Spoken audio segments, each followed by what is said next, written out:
In today's video, we're going to switch things up a little bit and throw the discussion back to the Elder Scrolls 6. We've already discussed what we'd like to see in the game, narrowing down the who, what, when, where, why, and how of it all. The narrative for this video will be surrounding fan theories of what is to be expected out of this upcoming game. We're going to take these ideas from several articles, all of which I've linked below. We'll read them off, and then we'll talk about their plausibility.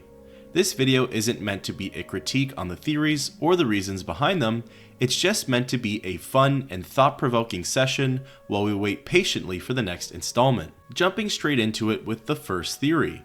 The Elder Scrolls 6 will be based out of Black Marsh. Now, it's widely believed that our next journey through Tamriel will take us into the province of Hammerfell. So much so that even though that in itself is a theory, I've decided against including it on this list as it's been touched on so much already, including by this channel. According to this article, Black Marsh, the province neighboring Morrowind and Cyrodiil and home to the reptilian Argonian people, is filled with swamps, bogs, and well, if it wasn't obvious already, marshes. Fans have been quick to point out various wetlands that can be seen on the coastal region of this landscape, implying there's a chance it could be Black Marsh. On top of that, the article goes on to also point out that many world-changing events have taken place in the southeastern province, making it a perfect fit for our next adventure. Such events could have included Tiber Septim's inability to conquer the province, leaving a lot of obscurity surrounding the area. Others could be the Arnesian War, which took place in the Third Era, the Liberation War of the Second Era, or the obliteration of Lilmoth by Umbriel, the floating city in the Fourth Era. Now, let's talk about this theory. As for the wetlands that we see in the trailer, there's no denying that it could be Black Marsh we're looking at. I just don't think it's enough evidence to persuade me in that direction though, and we could probably play that guessing game with every single province of Tamriel. This setting certainly looks a lot more like Hammerfell, or, if I dare even say it, High Rock, as opposed to Black Marsh, given the rocky mountains and the exceptionally barren fields, which isn't as characteristic of the Argonian homeland. However, I wouldn't put it past Bethesda to put out an ordinary looking landscape for their teaser in hopes of keeping it as ambiguous as possible. As for the notion that many world-changing events have occurred in Black Marsh, there's no denying that every province has important pieces of history attached to it, but that's exactly it. Every province has a fair shot of being chosen, barring Skyrim, Cyrodiil, and Morrowind, as incredible occurrences and life-altering affairs have happened everywhere. Plus, we really don't know what the game's plot is going to be about. It's a really tough call on where it will take place, as the two will go hand in hand. For example, if we see more conflict between the Empire, the Aldmeri Dominion, and the Free Nations, Black Marsh likely won't be high on the priority list of provinces. All in all, I don't think that this point alone is strong enough to persuade me either. I won't discount Black Marsh as a possibility, but I don't think its chances are very high. Moving on to the second theory, the player won't be at the center of it all. This idea essentially states that our character in the Elder Scrolls 6 won't have their fate connected to the world of Nirn. The article goes on to describe how in Morrowind, the player roleplayed as the Nerevarine, the reincarnation of Indoril Nerevar, in order to defeat Dagoth-Ur. In Skyrim, we roleplayed as the Dovahkiin, or Dragonborn, and faced off against Alduin the World Eater. The article goes a step further and uses Oblivion as an example as well, which I wouldn't really put on the same level as the aforementioned installments in terms of having our character play a center stage role. Yes, in Oblivion, we are chosen and picked out by the Emperor through some form of divine dreams in order to help guide Martin towards his destiny, but I think that second part is key. We're helping Martin achieve his fate as he's the one who needs to face off against the big baddie in the end. And as for our character, we're nothing special. The reason I bring this up is because this is more so the direction I can see the next game going in than the idea suggested. The article goes on to say that many fans believe we're going to be reintroduced to the classic RPG structures and elements where our character is essentially a nobody. I interpret this as going beyond Oblivion's narrative and it being akin to something more like World of Warcraft or RuneScape. In these games, our character shows up, does what they're told, and actively seeks out the next adventure. whereas in say Skyrim, the adventure gets brought straight to us. The issue is it's a lot harder to tell a story in this way, and that it's more difficult for our character to contribute in meaningful ways to the plot. If the story is way bigger than us, and we don't have a whole lot to do with it, then we may not feel as immersed or strongly about it. This is why I brought up the plotline and narrative to Oblivion, and I would even go as far as to include the Fallout series. In these games, we're but a traveler or citizen or prisoner who is going about their life, doing their own thing, when all of a sudden, we get caught up in world-changing events due to being in the wrong place at the wrong time. This would create a happier balance between the storytelling aspect and a properly rounded RPG. Now, of course, if Bethesda has some fantastic writing and storytelling aspects in the Elder Scrolls 6, I'm sure they could find a way to make an immersive and inclusive plot that allows us to live and operate outside of being the center of attention. Overall, there's certainly some plausibility to this theory, and there's varying levels as to what could come to fruition. Moving on to the third theory, this game will be a prequel set before any other Elder Scrolls title. As far as I can tell and know of, every major installment in the single-player games of the Elder Scrolls franchise has taken place subsequent to one another.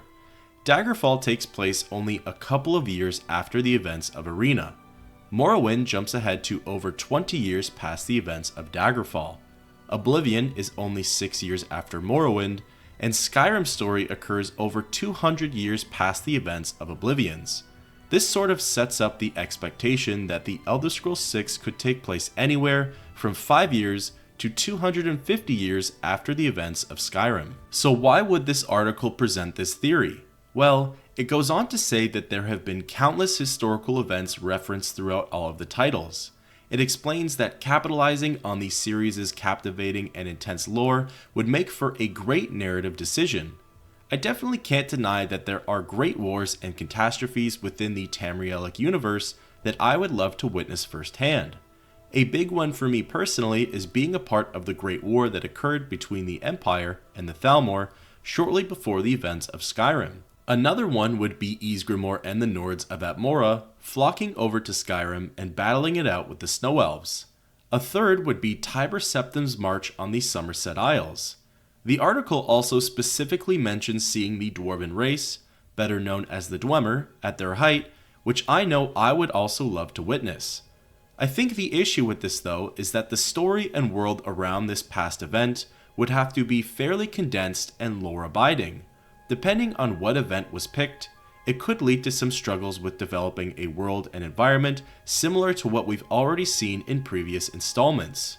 Now, while this would be an unprecedented plot point within the Elder Scrolls games, to jump back in time, are the chances of it happening low? Well, a crucial detail the article mentions to support this idea, and is one that I actually feel hurts it, is that this is a task that the Elder Scrolls Online takes on. ESO takes place in the Second Era, and the storylines, DLCs, and historical events we come across happen to paint a decent picture of the past. Like for example, the Three Banners War between the Daggerfall Covenant, the Altmerry Dominion, and the Ebonheart Pact, which basically took place all throughout Tamriel. Obviously, the game takes place in a short and specific period of the Second Era, but it could be considered enough to scratch that historical itch some players might have when it comes to experiences in the Elder Scrolls. Maybe there's a chance we could see the next title taking place in the First Era, which doesn't have nearly as much coverage as the second or third. However, if Bethesda is listening to the wants and desires of their fans, I think the general consensus for most people is that we want a brand new title with all new events and stories, taking place past the events of Skyrim and following suit like all of the games that came before it. Plus, if Bethesda chose a rather boring historical event to showcase, and we waited 15 plus years for it, there would be a crazy uproar. Overall, I won't completely disregard this theory, but I also don't think the chances are very high of it coming true either. Moving on to the fourth theory. Morrowind predicts the plot for the Elder Scrolls 6. Depending on how hard you look into certain dialogues or texts from each game, there is more than likely some reference or clue that could be indicative of a plotline for a future installment. For example, in Oblivion, Maik the Liar, a traveling and reoccurring character in the Elder Scrolls, can say this piece of dialogue: "I have seen dragons. Perhaps you will see a dragon. I won't say where I saw one. Perhaps I did not." Many fans theorize that this was a hint at the next game's plotline, aka the dragons reappearing in Skyrim. If you were to look even further into it as well, at the end of Oblivion, Martin Septim becomes the avatar of Akatosh and takes the form of a dragon. Could this perhaps be a clue that our character in the next installment would have the body of a mortal, but the soul of a dragon? Another example of this happening is in Morrowind, and it regards the storyline of Oblivion. During the Tribunal DLC, the player comes across a secret organization called the End of Times Cult, located in Mournhold. This cult's leader is a Dunmer by the name of Enno Romari. While speaking to him, most players likely disregarded his beliefs and views as they sounded outlandish and insane. However, they proved to be very true. When you meet Enno, you can ask him about his beliefs. In short, he responds to this by saying him and his followers are preparing for the end of the Third Era and the beginning of the Fourth. We can inquire further and ask how they're preparing themselves, and this is where it gets interesting. Enno says, "We realize that the end of the era will bring many changes. We believe that the gates of Oblivion will open, and the multitude of Daedra will roam this world freely. Some might tell you that this is a good thing, that we are descended from the Daedra, and it will be a return to the natural order of things. I know differently though. The coming age will be a time of great horror." This is referring to the Oblivion Crisis launched by Mehrunes Dagon, which is the main plot point to Oblivion. Enno goes further by saying, "The Daedra princes are not our ancestors, nor are they our allies. They will wash over the land, destroying all that man and Mer have built over these thousands of years. The only protection from this scourge will be our true ancestors that have gone before us and watch over us even now. Many of our followers choose to participate in the cleansing, to prepare the way for the rest of us. It is a sacrifice to be sure, but it is for the greater good." The middle part of that quote is what needs to be focused on, as it was through the Amulet of Kings, Martin becoming Akatosh's avatar, and Uriel Septim's divine dreams about our character that ultimately leads to Dagon's defeat and the world of Nirn being saved. Of course, the Elder Scrolls is littered with lore and intense writing that can create a convenient network of ideas. So while these could certainly all be Easter eggs and hints for future games, they could also be as simple as hindsight is 2020 and we're making patterns and recognitions out of nothing. Now, what is this prediction from Morrowind about the Elder Scrolls 6? According to the article, there's an NPC by the name of Loros Serrano, who happens to be a cleric in the Aldrune Temple. When asked about the latest rumors, Loros says this: "I've heard rumors that Akaviri is making preparations to invade us again. They are apparently only waiting for the Empire to collapse in civil war or some other crisis. We'd certainly need a Hortator. Then, if we had one, maybe they could travel to Akaviri before the invasion and weaken or stop it." This is certainly very intriguing. One prediction here is correct. There was a recent civil war in Skyrim against the Empire, and the Thalmor have a very tense relationship with the ruling government, which is likely going to lead to more conflict. Loros then says a Hortator would be needed in this event. A Hortator is essentially the leader of one of the great houses of Morrowind, chosen to navigate through crises and extreme dangers. Funny enough, one of the unchosen theories on this list literally presents the idea that we will play as a Hortator in the next game. Anyways, Loros ends off with saying that the selected leader would head an expedition to Akavir and put an end to the invasion. If this actually happened and was the plot point to the next game, that would garnish some mixed feelings within the community. On one hand, an invasion from Akavir sounds like a very interesting plot point. We'll get to learn more about the races and inhabitants of the continent, and if we're lucky, we'd even get to go visit it.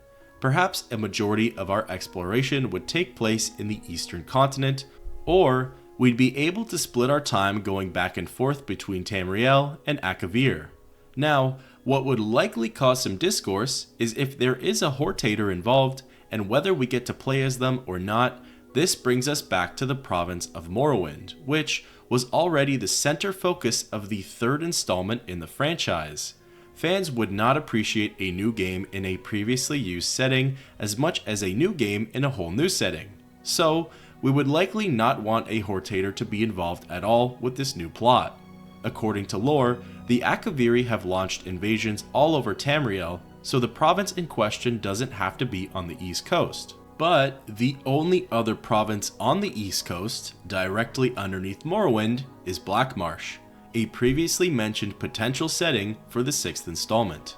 A little bit of food for thought there. The only other issue with this theory is that Loros Serrano mentioned the possibility of an invasion during the year of 427 of the Third Era, and the events of Skyrim take place in the year 201 of the Fourth Era, making it 207 years since the prediction originally took place. As the article points out, that is certainly a long time for a plotted attack, but I suppose we've seen events take way longer to begin in the other Elder Scrolls games. Overall, if there was a theory I would put more time and effort into exploring, it would probably be this one. Depending on how Bethesda would go about doing it, it would serve as a really interesting and honestly groundbreaking storyline that could see us going to never before explored places. I think I wouldn't be so interested in the Hortator plotline, however. Moving on to the fifth and final theory for this video. The Towers theory and the Thalmor will serve as the main plot point and antagonists for the Elder Scrolls 6. During the events of Skyrim, the Thalmor played a minor but vital role in the game's plot. We got to see that they were the ones pulling the strings behind Skyrim's civil war, essentially causing the conflict between the Empire and the Stormcloaks. Without going too much into the Aldmeri Dominion's war with the Empire, the end of it resulted in the White Gold Concordat. This signed treaty included the law that Talos worship was forbidden throughout the Empire. Talos, or Tiber Septim, is a really important figure to the province of Skyrim and the Nords who inhabit it.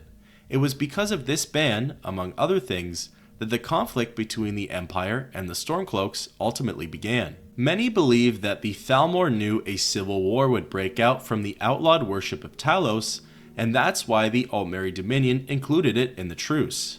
However, the Towers theory goes a step further. The Towers theory sets forth the idea that the High Elves, believing to be the most superior race and direct descendants of the Aedra, wish to escape the physical world in which they dub the material prison. In order to accomplish such a task, it's believed that they need to complete 3 steps. The first one is to erase Talos from existence. This is because Talos' presence as a divine apparently fortifies the Wheel of Convention and entraps the Altmer in the mortal world. There is some debate about the Wheel of Convention and what it refers to, but in short, it seems to be a reference to how the world and universe were created as well as how they work. Essentially, since Talos was once a man, his divinity was blasphemous and must be altered first before the High Elves can achieve a similar form of enlightenment. The second aspect or step of the Towers theory is that humanity needs to be eradicated and forgotten about.